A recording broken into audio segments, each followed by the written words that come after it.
Okay, so Be'ezrat Hashem, we continue the Akdama of the Heikhal HaKodesh, right? So after we have discussed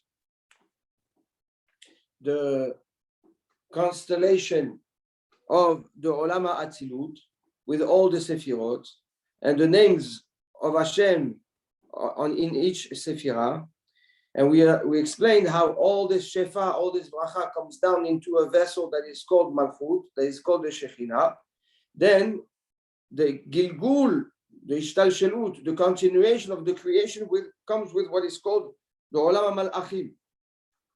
The Olam HaMalachim, the world of angels, is under the world of Atzilut, and the world of angels also is parallel to the 10 Sefirot that we have in the Olam HaAtzilut. There's 10 types of angels, and obviously one stronger than the other, right? So the most powerful one is Heikhal HaKodesh. So you would say that Heikhal HaKodesh is like the Keter, right? Compared to the Keter. Now, obviously, Heikhal HaKodesh is below the Malchut of the world of Sefirot, right? But in his own ecosystem, in the world of Malachim, it's the highest. It's parallel to the Keter. Then under the Heikhal HaKodesh, right, we have Seraphim, Chokhmah, Ofanim, Binah, Ar'elim. Then we have Elohim, Malachim, Hashmalim, Bnei Elohim, Tarshishim, Ve'ishim. Okay? These are 10 versions of Malachim. When the Heikhal HaKodesh is the highest one, the Ishim is the lowest one. Ishim is Keneged the Malchut. Heikhal HaKodesh is Keneged the Keter. For example, when we pray Shabbat, right? When we pray Shabbat in the Yotzer. Oh, exactly. Okay. Ofanim ve'Heikhal HaKodesh, or Heikhal HaKodesh ve'Ofanim, depending on okay, well, depending on the kavanot that we think the Balei Tfilah had when they wrote it. But what we learn from this is that the Heikhal HaKodesh being the Keter, so when they have an influence, obviously, mikoach, from the koach of the Keter. Okay? That's from the Heikhal HaKodesh, the Seraphim and Ofanim. Seraphim from the Chokhmah, Ofanim from the Binah, right? So when and we see again that what happens is that in our Chokhmah, in our Binah, we create Seraphim and we create Ofanim, right? And when we tap into the Keter, we create Heikhal HaKodesh.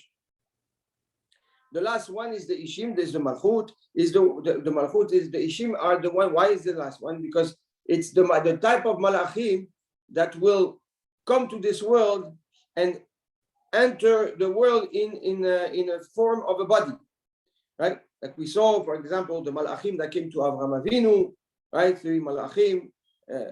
These obviously there was Gabriel, Michael, Raphael, yeah, and. When they came down in the form of Ishim. Okay, this is, if you will, it's the coexistence between the essence of a malach and the essence of a body, and it's the lowest one. That's the world of malachim that is under the world of Atzilut. And then under that we have the Olam HaBri'ah, the world of the Olam HaBri'ah, or the Olam HaAsiyah.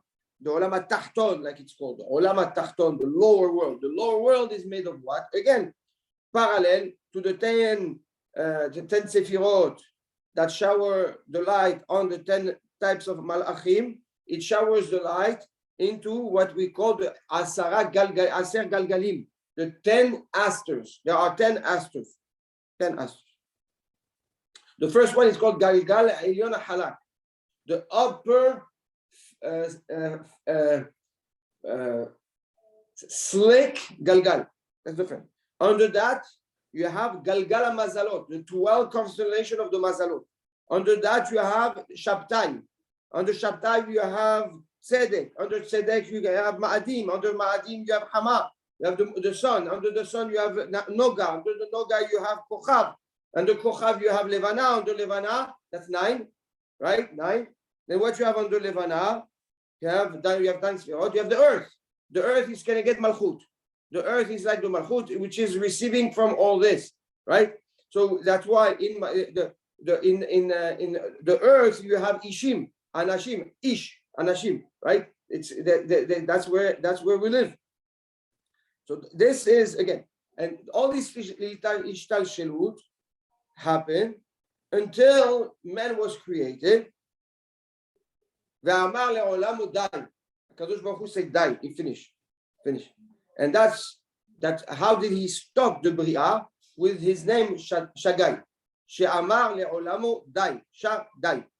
She'amar le'olamu dai. Who told to the world to the evolution of the world and the creation in its creation, stop. Adkan.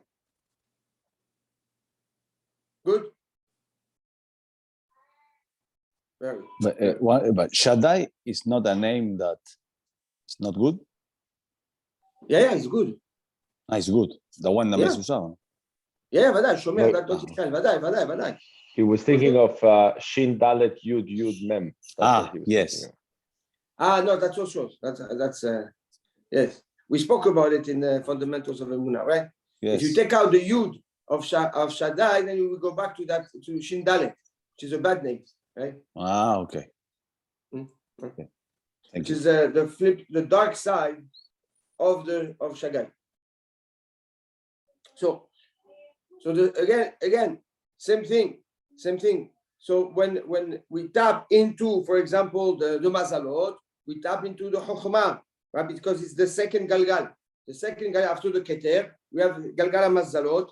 So all the Mazalot, the Galgal Mazalot is under Chokhmah. And then the third one is Shabtai, etc., etc. It's all in different places in Shas, in Chagiga, in Rosh Hashanah.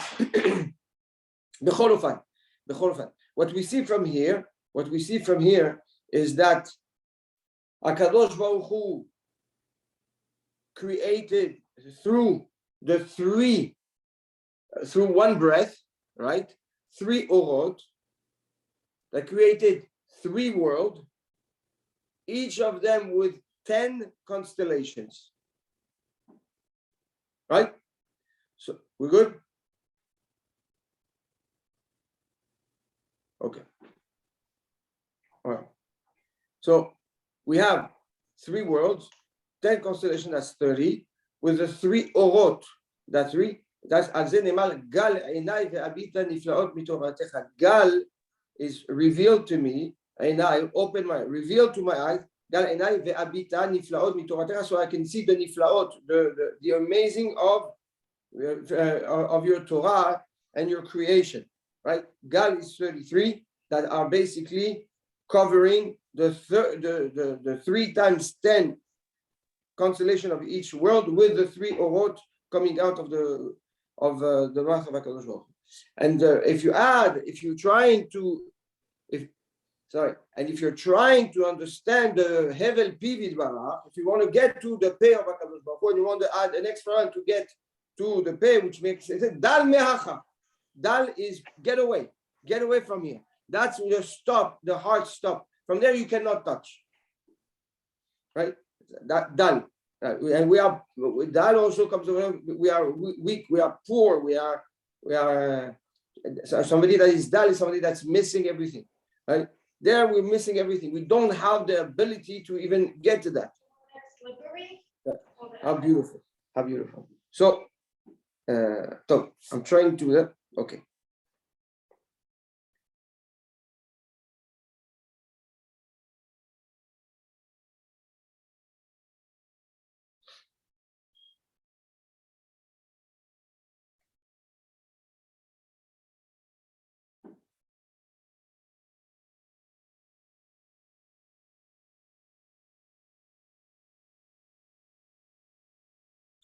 So how did the names came down? So he says,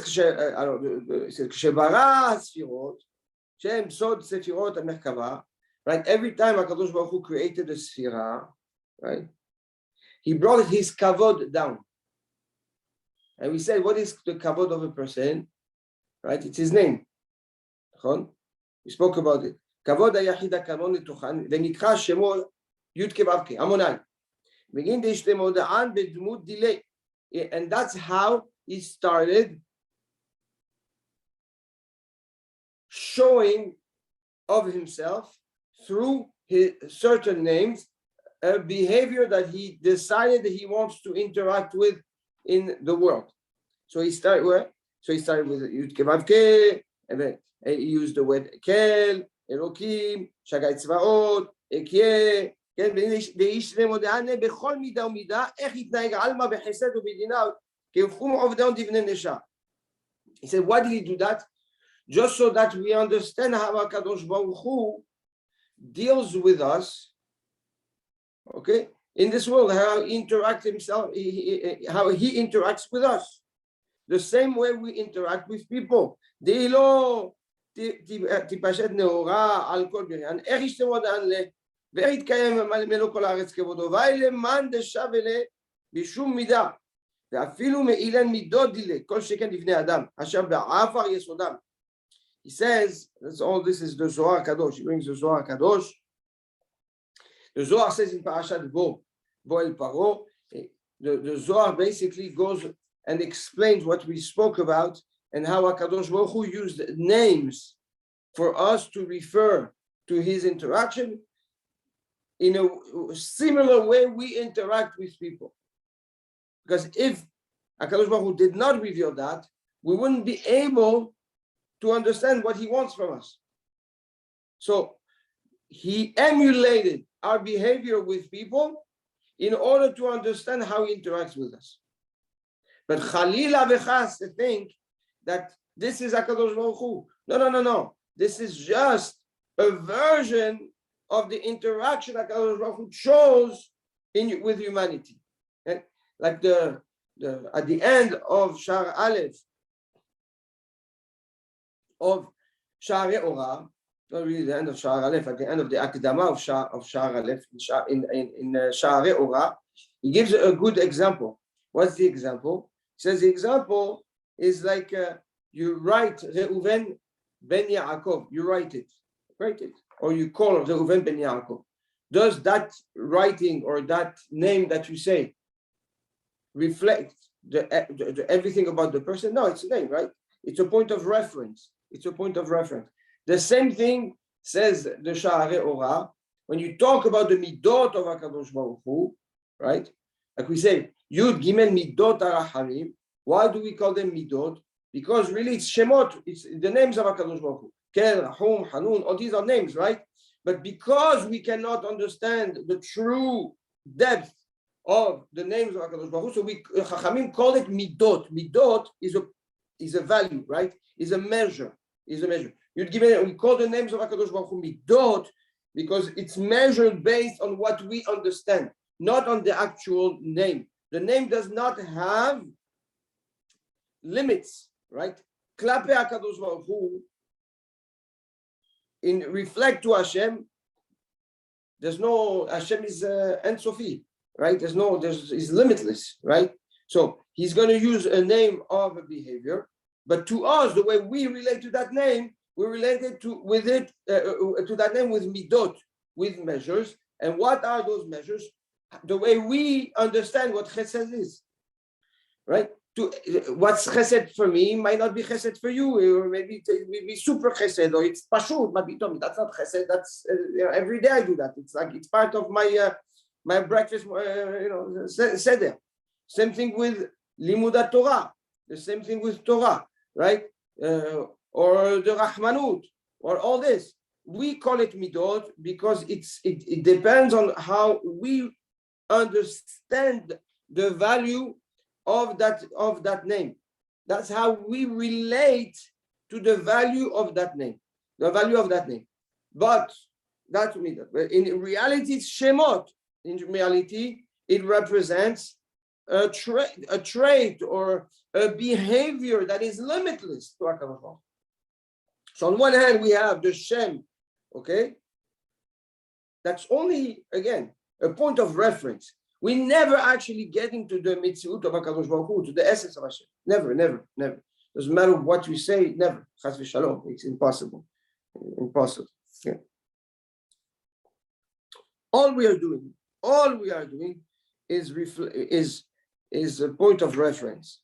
Even in the point of reference itself, there is a dilution compared to the definition of Shem versus the definition of Midot. Good? Good. Where are you on the book? What page? 55? 57. 57. Okay. Just so you understand, 57 and 50, Tzaddik, 57 and 58 are all, it's a Zohar. Mostly is the Zohar Kadosh, where he now proves everything he said until now, right, into the Ktav, into the portion of the Zohar of Parashat Bo. Good? Mm-hmm. Okay. So,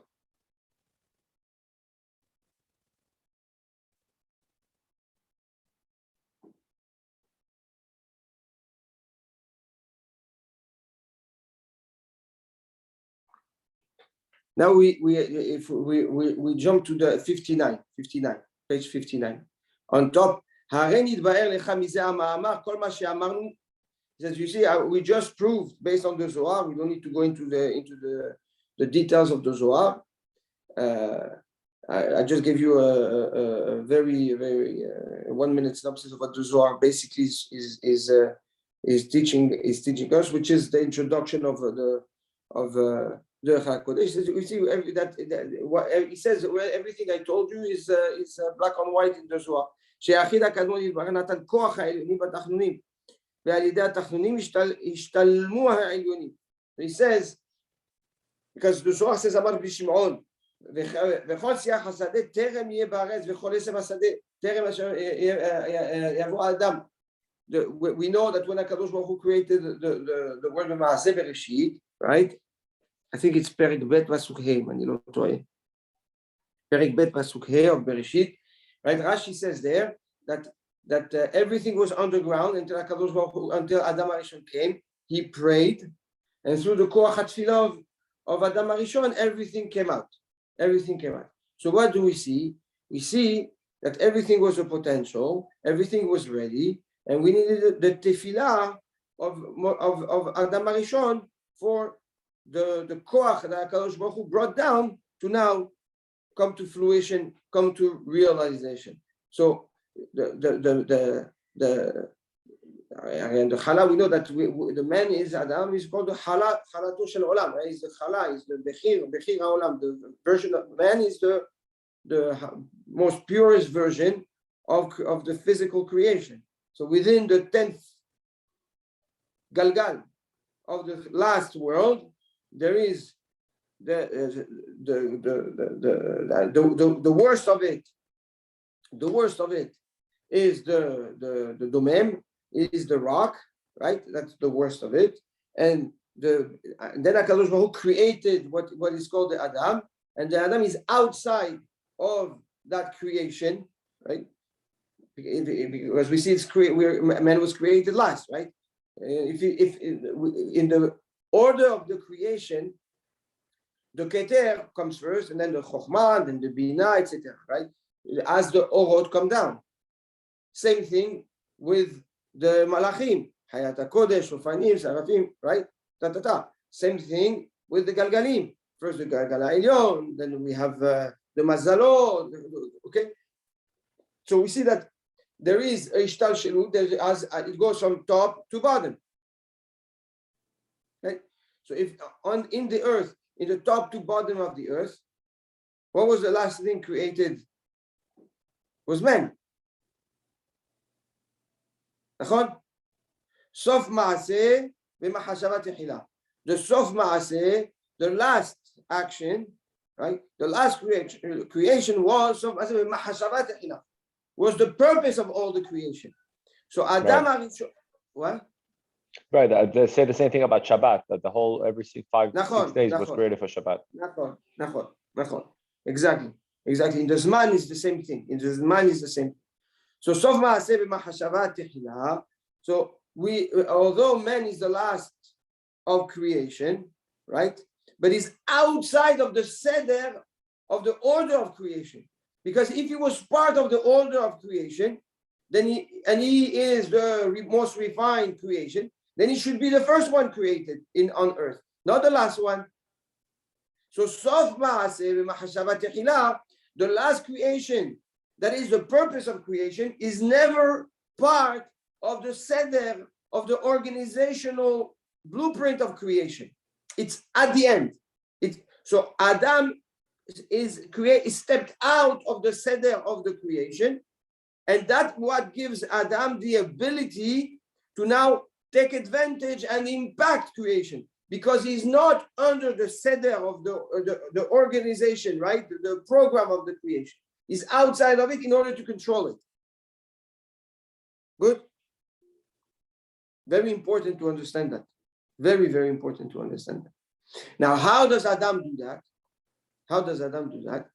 He does that, we see, through tefillah. Tefillah, ze achna'ah. Achna'ah, when the tefillah of Adam HaRishon was begging. He was begging. When a person prays for HaKadosh Baruch Hu, he's begging, right? He goes down, he belittles himself in front of HaKadosh Baruch Hu and shows his vulnerability to HaKadosh Baruch Hu. He shows that without HaKadosh Baruch Hu beracha and without HaKadosh Baruch Hu's chesed, there's nothing, right? So he basically, what he's doing, he brings down to the earth. He brings down to the earth all the physicality that is part of him. Okay, sends it back to the earth, brings it back down, and that allows now his neshama to be shining, because he has no longer the heaviness of the body. So he throws back whatever is part of the physical creation back into the seder of the creation, and now separates the neshama, and now the neshama can pray. That is basically, by the way, so just so you know, I'm opening a little parenthesis. I will try to make it as if that was the secret and the sword of Chanukah. The sword of Chanukah is something amazing. Why? We know that the Yevanim, the Greeks was all about koach, power, physical power, intellectual power, greatness, ego. It was giving the kavod back to what? Giving the kavod back to the men, back to men. Very good. And they started imposing this on what? On Am Yisrael, shefilim shebaumot. We call ourselves Afar, v'nachnu ma, v'ani Afar ima v'tolea, all the Avraham, Yitzhak, Yaakov, Moshe. When they relate to themselves, they're nobody. Okay, they're nobody. Now, when the Yevanim decided to take away the kedusha, right? What did they want to do? They exactly wanted to do that. There is no separation between the body and the neshama. There's no neshama. So what are you guys doing? You're refraining the world from progressing in its most powerful version, physically and intellectually. That was the problem of the Yevanim with Am Yisrael. So they decided breaking that. And what did they do? We know that they went inside the Beit HaMikdash and they made all the shemen, everything impure. Why? Because it's tumat ziva. The goyim have it. The Mishnah in Kilayim says that the goyim, they have tumat ziva, and tumat ziva is the worst of the tumot. It's the most tumat ziva. Khatam Sofer explained this is why, the famous question of the Bet Yosef, what was the miracle? You could have used impure shemen. Why? Because it's tuma utra betzibur. When there's something that is tameh, betzibur, when there's for the klal, you're allowed to use it. Except Khatam Sofer says yes, but except for the tumat ziva.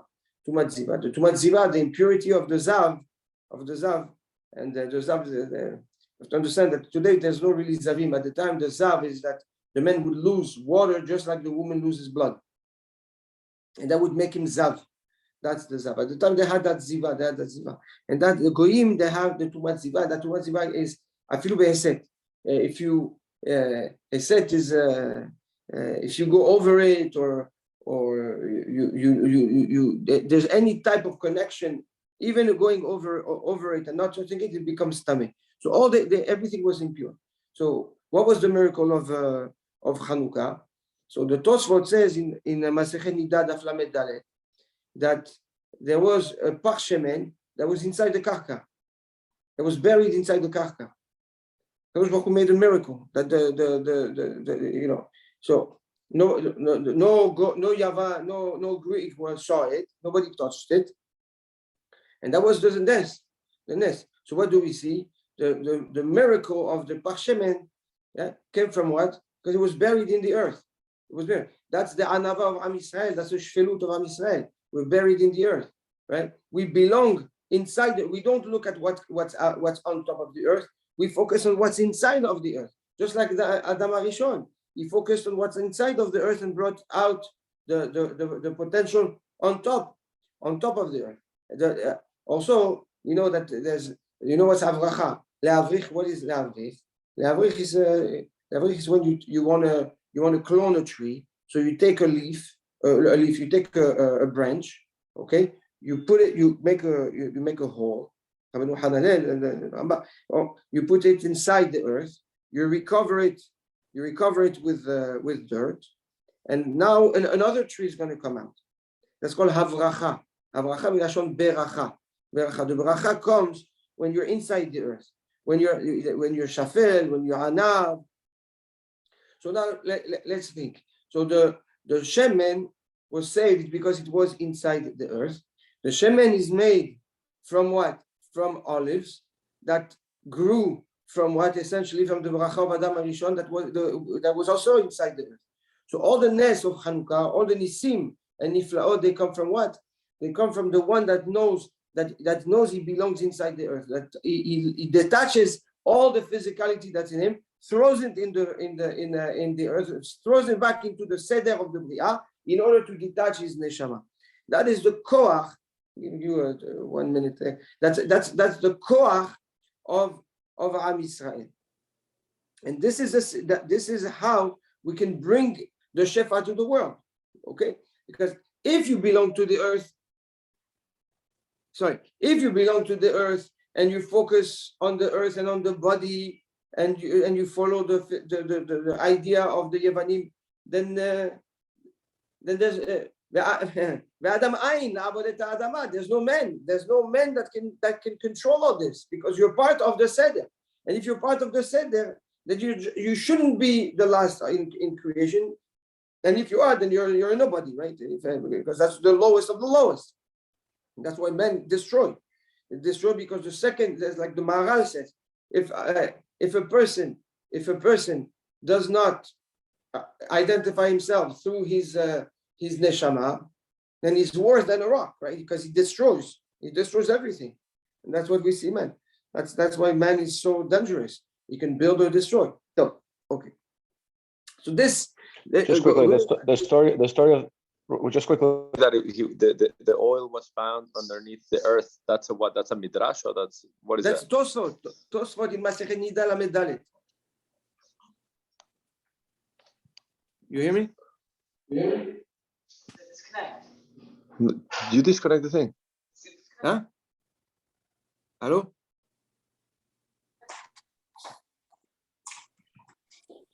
Hello. I hear perfect. Okay. So, okay. I can tell you that's the Tosfot in Masechet Nida Lamed Dalet Amud Aleph. The Pnei Yeshua Psachim Daf Ayin Zayin is the one who says that and they could have used it, but they didn't use it because they loved so much the Kedusha that they didn't want to use Shemen Tameh. Kadosh Baruch Hu, out of love for their love to the Kedusha, he made the miracle. The Khatam Sofer, he says, no, you cannot use it because it's too much ziva, you cannot use it. And it's also Mishnah in Zavin.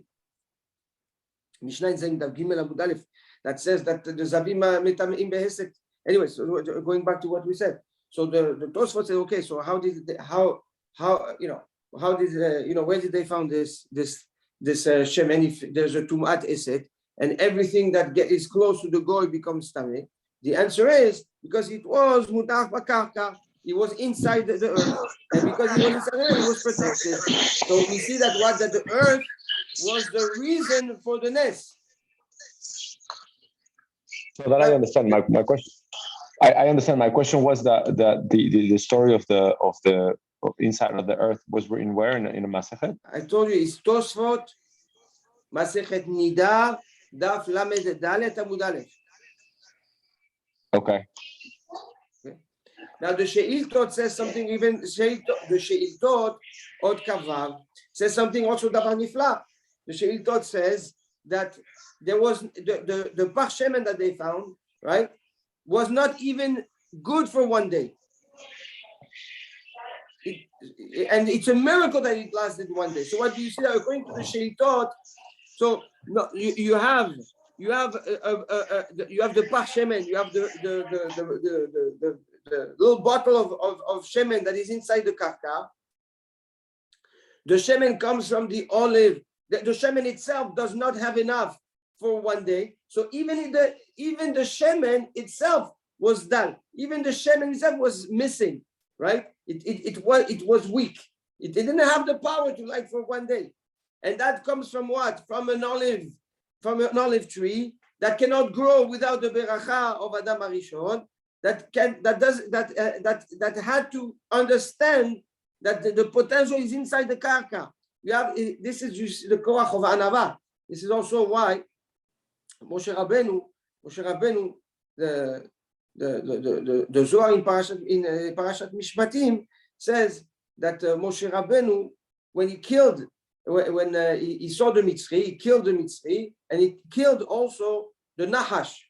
The Mitzri that he saw that was when he killed him and he buried him in this. When he buried him in the sand, he also killed the Nahash. He also killed the Nahash and its zuama and its impurity.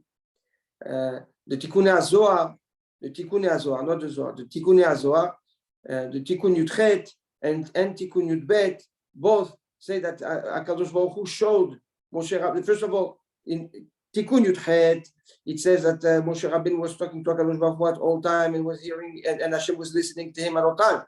Why? Because he was able to bury and to kill the Nahash. And in Tikkun Yudbet, HaKadosh Baruch Hu revealed to Moshe in the Seneh, in the tree, all the galuyot, all the tzarot. But he showed him that it's only through the darkness that will come out the light. It's only through tzarot that the beracha is revealed and the koach is revealed, etc. This is I'm sorry, I went out of I think about Chanukah, but the Tanchuma in Parashat Noach, and with this I will finish. The Tanchuma in Parashat Noach, it's maybe it's the same. It's along this way. Parashat Noach Od Zayin, Siman Zayin. Tanchuma, Parashat Noach, Siman Zayin. The Midrash says that HaKadosh Baruch Hu tested David HaMelech and tested Moshe Rabbeinu, okay, and put them specifically as shepherds to see if they would question, what am I doing as a shepherd? What am I doing here as a shepherd? Why? Hashem couldn't give me something else. That's all he found for me, to be a shepherd in the middle of the mountains. And they did not question. HaKadosh Baruch Hu says, they don't question. The ego does not get in the way. These are the people that I need to lead to lead Am Yisrael. For that reason, HaKadosh Baruch Hu chose Moshe Rabbeinu as the leader and chose David HaMelech as a king. we see that if you're able to be anav, to be shafel, to be humble, not to let your ego get your way.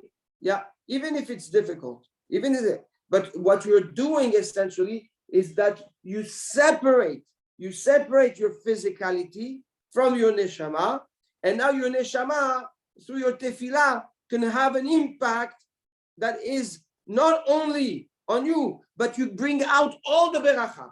You bring out all the beracha just like Adam HaRishon. Just like Adam HaRishon.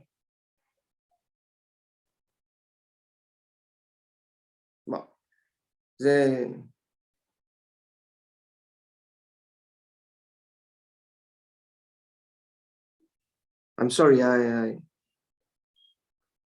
should not have maybe go out of the way. I loved it. I don't want to confuse anyone, but it was. Me too. I liked it too.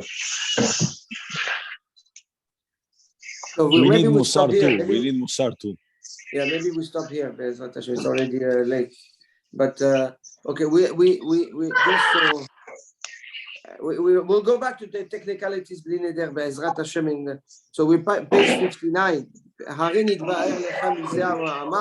we'll go back to it because basically what he says is he's basically the Heikhal HaKodesh tells us how HaKadosh Baruch Hu gave Adam HaRishon the power to control. So he took the Elyonim, the Elyonim, brought it in the Tachtonim. He took spirituality, brought it down to physicality, so that physicality can now bring it back up spirituality and control physicality. We will see that more in the technical aspect of it during the next year.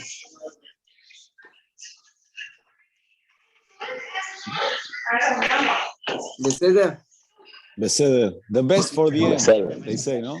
Thank you. The best for there it comes from. Azak Baruch, very nice. Thank you, Rabbi. Thank you, everybody. Take care. We tasted that this a little bit of Hanukkah. Yes. Love you. Beautiful. A hug to the family. Bye.